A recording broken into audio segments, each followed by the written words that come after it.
নমস্কার, বাংলা স্ফিয়ারের রাত্রি ৯টার ভিডিওয়ে আপনাদের সকলকে স্বাগত জানাচ্ছি। দেখুন, আজকে পশ্চিমবঙ্গ, ভারতবর্ষ এইসব নিয়ে কথাই বলবো না, কেননা গোটা দুনিয়ার চোখ এখন একটি শহরের উপর নিবদ্ধ। সেই শহরটির নাম প্যারিস। কেন নিবদ্ধ সে কথা বলতে গিয়ে বলার আগে আপনাদের একজন ফুটবলারের কথা স্মরণ করিয়ে দিই। কিলিয়ান এমবাপ্পেকে চেনেন না এমন কোনো ফুটবল প্রেমী দুনিয়ার কোথাও আছে বলে আমার তো জানা নেই। এই যে ইউরো কাপ শুরু হলো, আমি অবশ্য রোজ রাতে দেখি, তার ফলে আমার পুরো স্লিপিং সাইকেল গন্ডগোল হয়ে যাচ্ছে। সে যাই হোক, প্রথম ম্যাচের ইউএফা 2024-এর প্রথম ম্যাচের আগে প্রেস কনফারেন্সে এমবাপ্পেকে বলতে শোনা গেল যে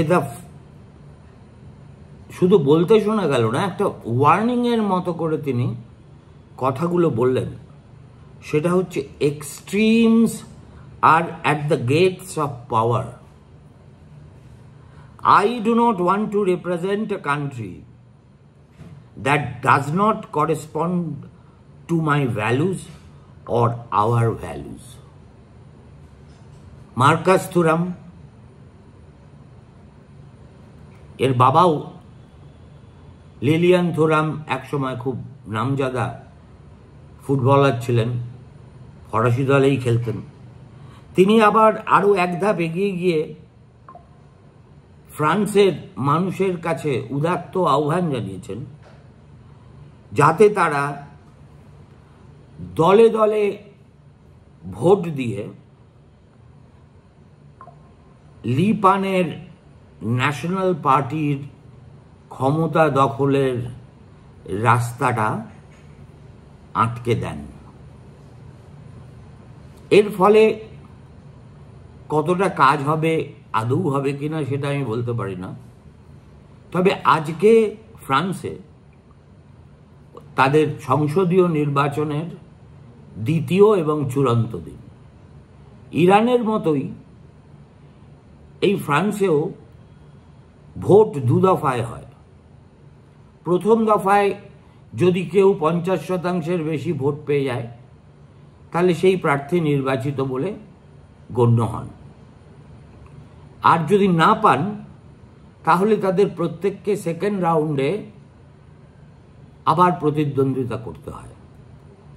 প্রথম দফার ফলাফলে এই লিপানের ন্যাশনাল র্যালি আশাতীত সাফল্য লাভ করায় ফ্রান্সের ভিতরে এখন একেবারে ত্রাহি মধুসূদন অবস্থা। প্রথম দফায় যারা আলাদা আলাদা করে ভোট লড়েছিলেন, তাদের মধ্যে অনেকে, যেমন মার্কন নিজের পার্টি আছে, এছাড়া লেফট এবং সেন্ট্রাল কোয়ালিশন একটা আছে, এরা বিপদ বুঝে যে করে হোক এই ন্যাশনাল র্যালির ক্ষমতার রাস্তা থেকে সরানোর জন্য তারা গত 7 দিনের মধ্যে প্রায় 270 জন ক্যান্ডিডেটকে উইথড্র করে নিয়েছেন, যাতে বিরোধী ভোটের বিভাজনের সুযোগ এই ন্যাশনাল র্যালি কিছুতেই দিতে না পারে। আর আজকে এখন ভোট চলছে, সকাল 8টায় শুরু হয়েছে ভোট। 11টার মধ্যে ফ্রান্সে 26.5% ভোট পড়ে গেছে, যেটা ফরাসি বিশেষজ্ঞরাই বলছেন যে গত 40 বছরে এত সংখ্যক মানুষ রাস্তায় ভোট দিতে নামেননি। সুতরাং এটাও একটা, সেদিক থেকে দেখতে গেলে সাম্প্রতিককালে একটা অভূতপূর্ব ঘটনা। আজকে রাত্রি 8টা অবধি, মানে ফরাসি টাইম, ভোট গ্রহণ হবে। তারপরে বিলেতের মতো এখানেও এক্সিট পোলের রেজাল্ট বেরোবে। তারপরেই পরিষ্কার হয়ে যাবে কত ধানে কত চাল। এখানে ফ্রান্সের পার্লামেন্টে 550টা আসন আছে, তার মধ্যে গোটা 50 আসনে প্রথম দফার ভোটেই প্রার্থীরা 50% বেশি ভোট পেয়ে নির্বাচিত হয়ে গেছে। তাদের মধ্যে ন্যাশনাল র্যালির যিনি যুব নেতা এবং এই দল পার্লামেন্টে সংখ্যাগরিষ্ঠতা পেলে যিনি ফ্রান্সের নতুন প্রধানমন্ত্রী হবেন, তিনিও জিতে গেছেন। সব মিলিয়ে কেন জানি না মনে হচ্ছে যে ইউরোপ হঠাৎ নতুন করে একটা, ইংরেজিতে যাকে বলে, ইনফ্লেকশন পয়েন্টের মুখে এসে দাঁড়িয়েছে। ঠিক যেমন 175 বছর আগে যখন কমিউনিস্ট ম্যানিফেস্টো প্রথম প্রকাশিত হয়েছিল, তখনও এই রকম একটা অনিশ্চয়তার ভূত ইউরোপকে তাড়া করে বেরিয়েছিল। কিন্তু এবার ভূতটা কমিউনিস্টদের নিয়ে নয়, উগ্র দক্ষিণপন্থী এবং নিও ফ্যাসিস্ট অর্থাৎ নব্য ফ্যাসিস্টদের নিয়ে। এখন এই নব্য ফ্যাসিস্টরা ইউরোপের বিভিন্ন দেশে মাথাচাড়া দিয়েছে অনেক দিন আগেই। হাঙ্গেরির মতো দেশে ইতিমধ্যে ক্ষমতায়ও এসেছে।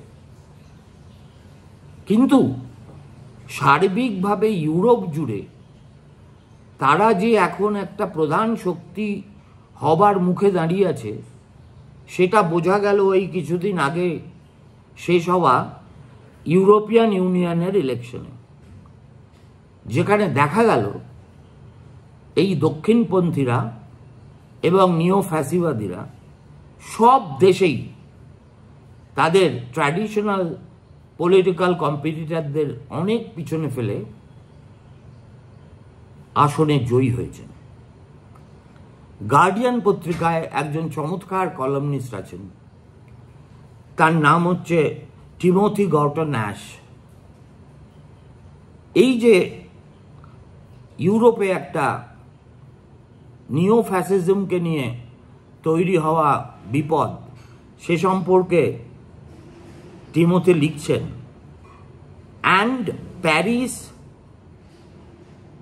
a Europe that just celebrated on the beaches of Normandy the 80-year-old D-Day, beginning of its liberation from war, nationalism and fascism, now again faces fascism, nationalism and war. 80 বছর আগে, মানে নরম্যান্ডিতে সেই জার্মান আত্মসমর্পণের ঐতিহাসিক ঘটনা, যার পরে কার্যত দ্বিতীয় বিশ্বযুদ্ধ শেষ হয়ে গেছিল এবং মুক্ত গণতান্ত্রিক দেশের মানুষ তারা এই ফাসিজম, জাতীয়তাবাদ আর যুদ্ধ বিগ্রহের অশুভ দিনগুলো থেকে সূর্যালোকিত দিনে প্রবেশ করেছিল। মাত্র 80 বছরের মধ্যেই মহাকালের রথের ঘোড়া একেবারে উল্টো দিকে বয়ে যাচ্ছে। এটা এমন একটা ফেনোমেনা যেটাকে অস্বীকার করার কোনো উপায় নেই এবং ন্যাচারালি উগ্র দক্ষিণপন্থী বা নিও ফ্যাসিবাদীদের উত্থান ইউরোপে হলে সেটা যে গোটা পৃথিবীর পক্ষে খুব দুশ্চিন্তার কারণ হয়ে দাঁড়াবে, তাতেও তো কোনো সন্দেহ নেই। এখন এই যে ফ্রান্সে আজকে ভোটটা হচ্ছে, অনেকে বলছেন প্রেসিডেন্ট ম্যাক্রন খাল কেটে কুমির ডেকেছেন। কেননা এখনই নির্ঘণ্ট অনুযায়ী ভোট হওয়ার কথা ছিল না। এই সংসদের ভোট হওয়ার কথা ছিল পার্লামেন্ট প্রেসিডেন্ট ইলেকশনের সময়, তার অব্যবহিত আগে, আরও 3 বছর পরে। কিন্তু ম্যাক্রো ইউরোপিয়ান ইউনিয়নের ভোটের ফলাফল দেখে তিনি এতটাই ঘাবড়ে গেলেন যে তার মনে হলো যে এখনই ফ্রান্সে সংসদীয় নির্বাচনটাও করে ফেলা দরকার, যাতে এই উগ্র দক্ষিণপন্থীদের অভ্যুদয় এর যে ভয় সেটা বাকিদের একত্র করে এবং অন্তত প্যারিসের ক্ষমতা থেকে তাদেরকে দূরে সরিয়ে রাখা যায়। মুশকিল হচ্ছে যে তিনি যেভাবে চাইবেন সেইভাবেই তো জগৎ চলবে না। প্রথম দফার ভোটে এতৎসত্ত্বেও এই দক্ষিণপন্থী দলটি 34% ভোট পেয়েছিল। ইতিহাসে কখনো এই রকম ঘটনা ঘটেনি। দ্বিতীয় স্থানে ছিল নিউ পপুলার ফ্রন্ট, এনপিএফ, আর তৃতীয় স্থানে ম্যাক্রোর centrist Ensemble or Together Alliance with 21%। এখন এই ছবিটা যদি আজকের ভোটে আবার রিপিটেড হয় তাহলে খেলা ঘুরে যাবে। যাতে না হয় সেই জন্যই শেষ প্রহরে লিপান বিরোধী যত রাজনৈতিক দল আছে তারা they have close their ranks এবং একদম গণহারে নিজেদের প্রার্থী প্রত্যাহার করে নিয়েছে, যাতে সেখানে 1:1 লড়াই শেষ পর্যন্ত সম্ভব হয়। তাতে কতটা ফল ফলবে এটা কেউ বলতে পারে না, কিন্তু আজকে না হয় কালকে এই নিওফাসিস্টদের অগ্রগতি রুখবে কি করে? কেই বা রুখবে? কেননা ফ্রান্স একটা নতুন আনচার্টার্ড টেরিটরিতে প্রবেশ করে গেছে, যেখানে এই উগ্র দক্ষিণপন্থী রাজনৈতিক দলগুলি শুধু যে আজ মূল স্রোতের প্রধান দল হয়ে উঠেছে তাই নয়, দেশের প্রধানতম রাজনৈতিক শক্তিও হয়ে উঠেছে। তাদের এই জনপ্রিয়তার কারণ কি? দেখুন, ইউরোপ জুড়ে এখন এই ইমিগ্রান্টদের বিরুদ্ধে স্থানীয় মানুষ মাথাচাড়া দিচ্ছে। যতদিন একটা দেশে অর্থনীতির অবস্থা ভালো থাকে তখন এই পশ্চিমী গণতন্ত্রগুলোতে আমরা খুব উদার নীতি অবলম্বন হতে দেখি। যেই আর্থিক সংকটে পড়ে সে যে কোনো দেশ হোক না কেন, অমনি প্রথম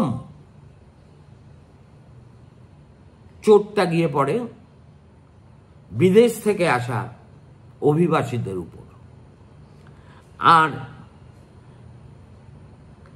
এই যে ইমিগ্রেন্টদের নিয়ে অশান্তি, এটা দীর্ঘদিন ধরেই চলছে। 2015 সালে ফ্রান্সের একজন নামকরা কবি এবং ঔপন্যাসিক হাউলে বেক একটা উপন্যাস লিখেছিলেন। তাতে তিনি একটা কাল্পনিক সিনারিও তৈরি করে বলেছিলেন সোশ্যালিস্ট পার্টি, ফ্রান্সে একটা নির্বাচন এসছে যেখানে সোশ্যালিস্ট পার্টি সবে ভূমিষ্ঠ হওয়া মুসলিম ব্রাদারহুড পার্টির সঙ্গে সমঝোতা করে ভোট লড়ছে, যাতে লি পানকে ফ্রান্সের প্রেসিডেন্ট না হতে পারে। তারপরে তিনি অবশ্য আরেকটা বই লিখেছেন, সেটাও একটা ফেয়ারি টেল কাহিনী, কিন্তু এখানে তিনি ম্যাক্রোর এই যে একটা সেন্ট্রিস্ট পলিটিক্স, যে উগ্র দক্ষিণপন্থীদের অগ্রগতির পথ আটকাতে পারবে না, সেটা পরিষ্কার করে বলে দিয়েছেন।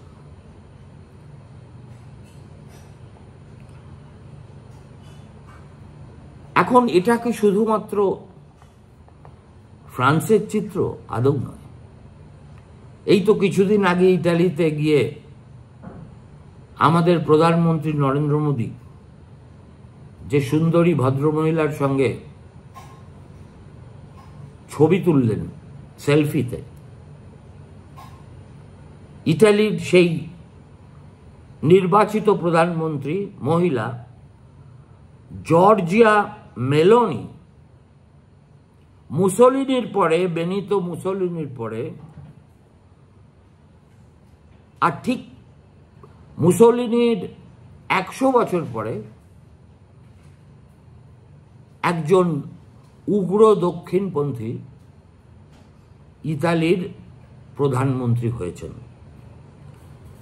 সুইডেন থেকে পর্তুগাল, জার্মানি থেকে স্পেন, এমনকি নেদারল্যান্ডস, অস্ট্রিয়াতেও এই উগ্র দক্ষিণপন্থীরা তাদের ডালপালা বিস্তার করছে এবং প্রত্যেকটা জায়গাতেই তাদের ক্রমবর্ধমান জনপ্রিয়তার দুটো প্রধান কারণ, একটা ইমিগ্রেন্ট বিরোধিতা, আরেকটা হচ্ছে ইউরোস্কেপটিসিজম। অর্থাৎ এই যে ন্যাশনাল আইডেন্টিটিগুলো মার্চ করিয়ে পশ্চিম ইউরোপের এতগুলো দেশ ইউরোপিয়ান ইউনিয়ন বলে একটা জিনিস গঠন করেছে, তার একটা আলাদা সংসদ আছে, সেখানে সদস্যরা নির্বাচিত হয় এবং কমন কারেন্সি ইউরো ব্যবহার করতে হয়, এবং যদি একটা জোটবদ্ধ ব্যবস্থার মধ্যে থাকা যায় তাহলে তো কতগুলো নিয়মকানুনও পালন করতে হয়। এখন এই ইউরোপের দেশগুলি ইউরোপিয়ান ইউনিয়নের অভিজ্ঞতা হতে হতে তাদের অনেকেরই মনে হচ্ছে এই বন্দোবস্ত থেকে বেরিয়ে আসা দরকার। ইংল্যান্ড ইতিমধ্যেই ব্রেক্সিট করে বেরিয়ে এসেছে, কিন্তু চাইলেই তো সেটা হবে না। এই ধরুন ফ্রান্সের কথাই বলা যাক। আপনারা যদি ফ্রান্সের জাতীয় ফুটবল দলের দিকে তাকান, তাহলে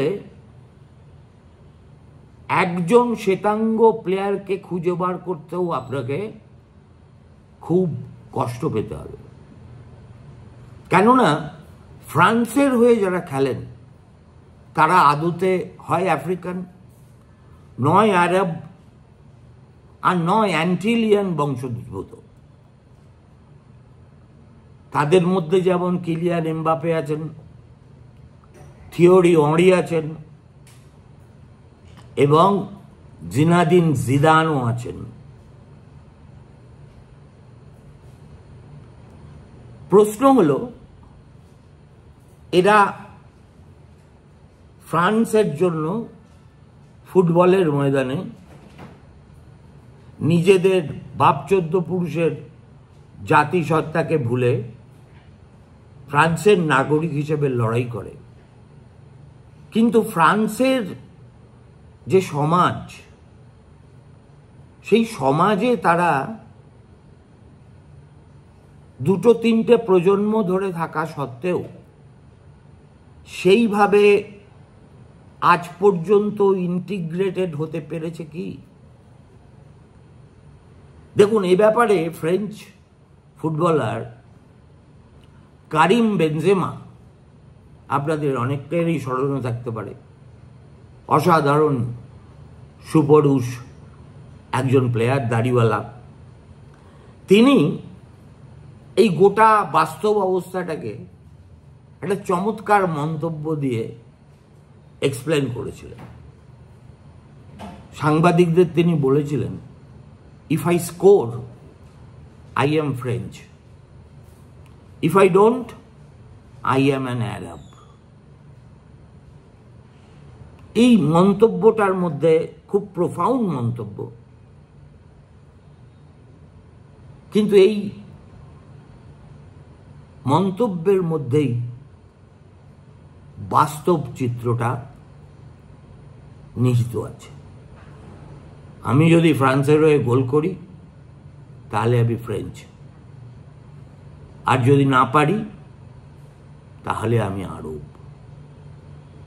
তার মানে যত বড় বড় বাতেলাই এরা করুক না কেন, লিবার্টি, ইকুয়ালিটি, ফ্রেটার্নিটি, দেবে আর নেবে, মেলাবে মিলিবে, যাবে না ফিরে, ফরাসি বিপ্লব, ফরাসি কনস্টিটিউশনের যে ভ্যালুস, বাকি পৃথিবী তো তার দ্বারা অনুপ্রাণিত হয়েই মুক্ত গণতন্ত্রের পথে গেছে। সেই ভ্যালুস, সেই মূল্যবোধ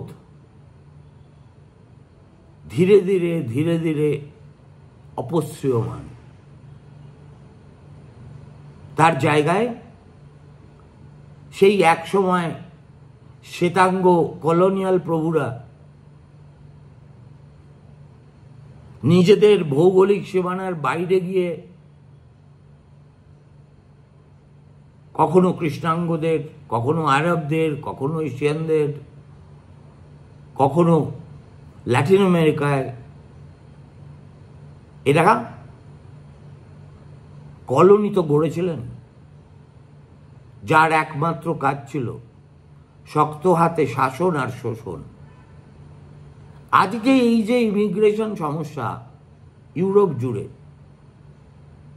এটাও কিন্তু একটা part of the colonial legacy of all this powers. সেটা ইংল্যান্ড বলুন, ফ্রান্স বলুন, নেদারল্যান্ডস বলুন, স্পেন বলুন, পর্তুগাল বলুন, এরা প্রত্যেকেই তো এক একটা ঔপনিবেশিক শক্তি ছিল। সুতরাং যে ট্রিটমেন্টটা একদা দূরের উপনিবেশে এই শ্বেতাঙ্গ প্রভুরা অন্য বর্ণের লোকেদের উপর চালাতেন, এখন তাদের মনে হচ্ছে সেই আপদ ঘরের মধ্যে ঢুকে পড়ে আমার অস্তিত্বটাই বিপন্ন করে তুলেছে। এই বিপন্নতা বোধ থেকেই জন্ম হয়েছে নিও ফ্যাসিবাদের এবং উগ্র দক্ষিণপন্থার। এই যে ধরুন লিপানের পার্টি, এই পার্টিটা যখন তৈরি হয়েছিল, তার বাবা করেছিল, তখন এটা একেবারে অ্যান্টিসেমেটিক, একেবারে ক্লাসিক্যাল ফ্যাসিস্ট পার্টি বলতে যা বোঝায় তাই ছিল। কিন্তু লিপান এর দায়িত্ব পাওয়ার পর থেকে এর মধ্যে অনেক উইন্ডো ড্রেসিং করেছে, যাতে উগ্র ফ্যাসিবাদী পরিচয়টা যতটা পারা যায় গোপন করা যায়। কিন্তু একটা প্রশ্নে তারা কোনো রকম তাদের অবস্থান বদলাননি, সেটা হচ্ছে nation first, our own nationals first.